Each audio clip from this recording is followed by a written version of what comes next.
बिस्मिल्लाहिर्रहमानिर्रहीम वजअलना मिन बैनि ऐदीहिम सद्दन व मिन खल्फिहिम सद्दन फ़अग़शयनाहुम फ़हुम ला युबसिरून। हम सूरह यासीन उसका तर्जुमा और मुख्तसर तफसीर पढ़ रहे हैं। इस आया मुबारका के अंदर अल्लाह तबारक व तआला ने अपने प्यारे हबीब अलैहिस्सलातु वस्सलाम से इरशाद फरमाया कि प्यारे हबीब, आप कुफ़ार के ऊपर जितनी भी मेहनत कर लें, जितनी भी आप कोशिश कर लें, वो ईमान नहीं लाएंगे। अल्लाह तबारक व तआला को अपने अज़ली इल्म के ज़रिए मालूम था कि कुफ़ार अपने तकब्बुर की वजह से, अपनी हट धर्मी की वजह से कभी भी वो ईमान नहीं लाएंगे। तो अल्लाह ताला ने एक मिसाल देकर बयान किया, वजअलना मिन बैनि ऐदीहिम सद्दन व मिन खल्फिहिम सद्दन, कि उस शख्स की तरह के जिसके आगे भी दीवार हो, पीछे भी दीवार हो और उसको कुछ नज़र नहीं आता। यही हाल काफ़रों का है कि इनके आगे भी मैंने दीवार जो है वो खड़ी कर दी है, पीछे भी दीवार हैं, और फ़अग़शयनाहुम, और हमने इनको ढांप लिया है, बस ये देखते नहीं हैं। हदीस पाक के अंदर आता है कि एक मरतबा कुरैश जो है वो अबू जहल के साथ मिलकर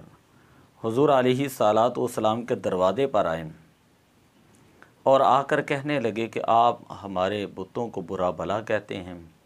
आप ऐसा कहना छोड़ दें तो हम आपको अरब की सरदारी जो है वो अता कर देंगे। हुज़ूर अलैहिस्सलातु वस्सलाम ने ज़मीन से एक मुट्ठी भर खाक ली और उसके ऊपर बिस्मिल्लाहिर्रहमानिर्रहीम पढ़कर सूरह यासीन की इब्तदाई ये जो 9 आयात हैं फ़हुम ला युबसिरून तक पढ़ी और उनको उसके ऊपर फूंक मार कर काफ़रों के सरों पर वो मिट्टी डाल दी, जिसका फ़ायदा ये हुआ कि अब वो हुज़ूर अलैहिस्सलातु वस्सलाम को देख नहीं सकते थे। हुज़ूर अलैहिस्सलातु वस्सलाम निकल कर तशरीफ़ ले गए। जब उनको होश आया तो एक दूसरे से कहने लगे कि अबू जहल, देखा हमने कहा था ना कि ये तो बहुत बड़े मादल्ला जादूगर हैं और हमारे ऊपर इन्होंने कितना सख्त जो है वो जादू किया है। व सवाउन अलैहिम अअंदरतहुम अम लम तुनज़िरहुम ला युमिनून, आपके ऊपर बराबर है कि आप उन्हें डराएं या ना डराएं, वो ईमान नहीं लाएंगे। ये आपके ऊपर बराबर है कि आप उनको डराएं या ना डराएं, वो ईमान नहीं लाएंगे। आपको इसका सवाब जो है वो ज़रूर मिलेगा, डराने का सवाब, डराने का फ़ायदा आपको ज़रूर होगा, आपके जो है वो सवाब जो है वो लिखा जाएगा। लेकिन जो है उन काफ़रों के हक़ में ये चीज़ बराबर है। फिर आगे फरमाया कि इन्नमा तुनज़िरु मन इत्तबअ ज़िक्र व ख़शियर रहमान बिल ग़ैब, कि बेशक आप ये तबलीग जो है वो जारी रखें। जब आप तबलीग फरमाते हैं तो 2 तरह के ग्रोह बन जाते हैं। एक ग्रोह वो होता है जो ईमान वालों का ग्रोह होता है कि जो अल्लाह की नसीहत को कबूल करने वाला होता है और जिनके दिलों के अंदर खौफ खुदा होता है और वो आखिरत से डरते हैं। तो ए प्यारे हबीब, आप जो है ये नसीहत ज़रूर फरमाएं, डर ज़रूर सुनाएं, तो ये लोग जो है वो ज़रूर ईमान भी लाएंगे और इनके दिलों के अंदर अल्लाह का खौफ जो है वो पहले से ज़्यादा हो जाएगा।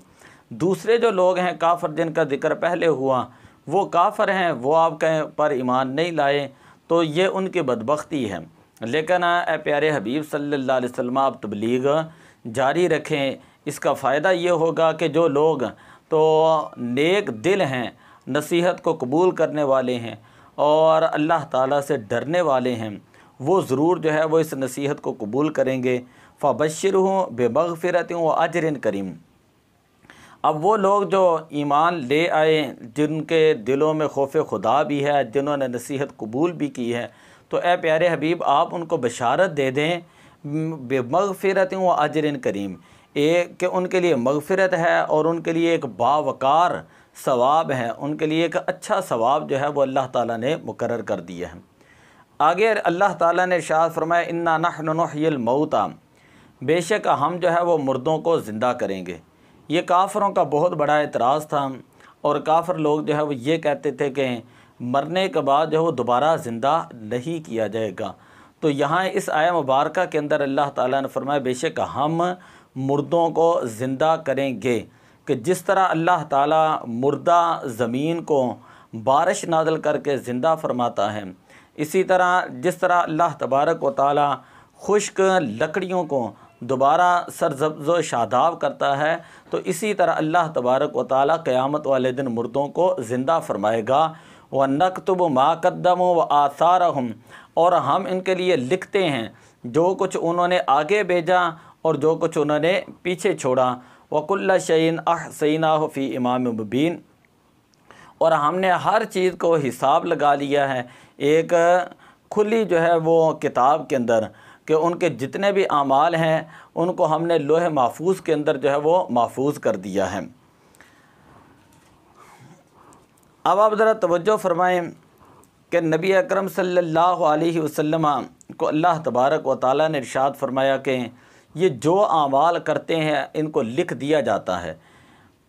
कुरान पाक के अंदर अल्लाह ताला ने इरशाद फरमाया आलिमन नफ्स मा क़द्दमत व अख़रत, क़यामत वाले दिन हर शख्स जो है उसको पता चल जाएगा जो उसने आगे भेजा और जो उसने पीछे जो है वो छोड़ा। आसार से मुराद इंसान के वो आमाल हैं जो इसके मरने के बाद बाकी रहते हैं, और दुनिया में इंसान के आमाल का अच्छाई या बुराई के साथ ज़िक्र किया जाता है, और आखिरत में आमाल की जज़ा या सज़ा दी जाती है। मतलब कोई शख्स किसी को दीन का इल्म पढ़ाता है, फिर इसके शागिर्द इस इल्म की इशाअत करते रहते हैं, या वो किसी दीनी मौजू पर किताब तसनीफ़ करता है और उसके मरने के बाद वो किताब शाये होती रहती है, और वो कोई मस्जिद बना देता है और उसके बाद जो है उस मस्जिद के अंदर लोग नमाज़ पढ़ते हैं, या कोई दीनी मदरसा बना देता है, या लाइब्रेरी बना देता है, या कुआँ खुदवा देता है, गरीबों के इलाज के लिए कोई हॉस्पिटल बना देता है। अलगर्ज ऐसे कितने ही नेकी के काम हैं जो वो करता है, तो करने के बाद जब वो दुनिया से चला जाता है तो उसका सवाब जो है उसको मिलता रहता है, और इस चीज़ को जो है वो लिख दिया जाता है। इसी तरह बुरे कामों की मिसालें हैं कि अगर इंसान को शराब खाना बना दे, कुबा खाना बनाकर मर जाए, बदकारी का अड्डा बनाकर मर जाए, या कोई इंसान जो है वो मंदिर बनाकर मर जाए कि जिसके अंदर बुतों की जो है पूजा होती रहती है, या कोई इंसान रेस कोर्स या जो जुए खाना जो है वो बनाकर मर जाए, इसी तरह कोई फ़िल्म स्टूडियो है वो बनाए, या इसी तरह म्यूज़िक हाउस जो है वो बनाकर दुनिया से चला जाए, तो ये वो चीज़ें हैं कि जिसका गुनाह जो है वो उसको मिलता रहेगा। हदीस पाक के अंदर आता है, हज़रत जरीर रदी अल्लाह ताला अन्हु बयान करते हैं हुज़ूर अलैहिस्सलातु वस्सलाम ने फरमाया, जिस शख्स ने इस्लाम में कोई नेक अमल ईजाद किया इसे इसका अजर मिलेगा, और जो इसके बाद इस पर अमल करेगा उनका अजर भी इसे मिलेगा, और इनके अजर के अंदर या उनके अजर के अंदर जो कोई कमी वाक़ई नहीं होगी। और जो शख्स इस्लाम के अंदर बुरा तरीक़ा इख्तियार करता है उसका गुनाह उसको मिलता है, और जो शख्स उसके ऊपर अमल करता है उनका गुनाह भी जो है वो इसके पलड़े के अंदर डाला जाता है। मुस्लिम शरीफ की ये रिवायत है। हज़रत अब्दुल्लाह इब्न मसूद रदी अल्लाह ताला अन्हु बयान करते हैं हुज़ूर अलैहिस्सलातु वस्सलाम ने फरमाया, जो शख्स भी क़यामत तक कत्ल किया जाएगा तो पहले इब्ने आदम को इसके कत्ल की सज़ा मिलेगी, क्योंकि वो पहला शख्स था जिसने कत्ल का तरीका ईजाद किया। क़यामत तक अब जितने कत्ल होंगे उन कत्लों का जो है वो हज़रत आदम अलैहिस्सलाम का जो बेटा था कि जिसने कत्ल किया, तो उसको जो है इसका गुनाह जो है वो मिलता रहेगा। इसी तरह उलमा ने कहा है कि ये जो आयत करीमा नाज़िल हुई है कि वनक्तुबु मा क़द्दमू व आसारहुम, कि जो उनके कदमों के निशान है उसको हम लिखते हैं। इसके अंदर हज़रत अनस बिन मालिक रदी अल्लाह ताला अन्हु बयान करते हैं, बनु सलमा ने ये इरादा किया कि वो मस्जिद के करीब हो जाएं, तो हुज़ूर अलैहिस्सलातु वस्सलाम ने मदीना के खाली किए जाने को नापसंद किया और ये इरशाद फरमाया कि ए बनु सलमा,